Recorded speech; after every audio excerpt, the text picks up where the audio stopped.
हर सुबह सूरज की पहली किरण जब गांव के ऊपर फैलती, तब तक रामू अपने खेत की मेड़ पर पहुंच चुका होता था।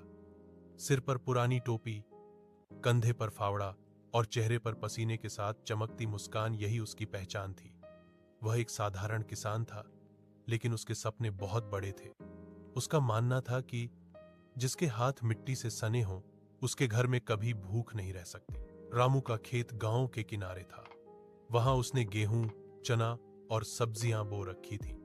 उसकी पत्नी गीता उसके साथ हर काम में हाथ बौटाती थी। वे दोनों मिलकर सुबह से शाम तक खेतों में पसीना बहाते। उनके 2 बच्चे थे, सोनू और राधा, जो स्कूल जाते और शाम को खेतों में खेलते हुए अपने माता पिता की मदद भी करते। रामू का सपना था कि उसके बच्चे पढ़ लिख कर एक दिन अधिकारी बने, ताकि उन्हें वही कठिनाइयां न झेलनी पड़े जो उसने देखी थी। लेकिन किस्मत हमेशा आसान नहीं होती। एक साल गांव में भयंकर सूखा पड़ गया। बारिश नहीं हुई, नहर सूख गई और जमीन फटने लगी। रामू की फसल आधी से ज्यादा बर्बाद हो गई। उसने बड़ी मुश्किल से कुछ अनाज घर के लिए बचाया। गांव के कई किसान कर्ज में डूब गए और शहरों की ओर काम की तलाश में निकल पड़े।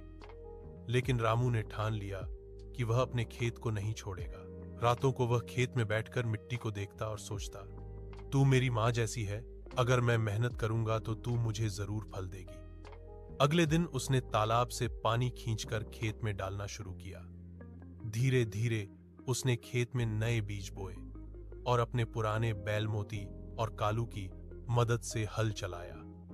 गांव वाले हंसते हुए कहते, रामू, इतनी मेहनत बेकार जाएगी, अब की कुछ नहीं उगेगा।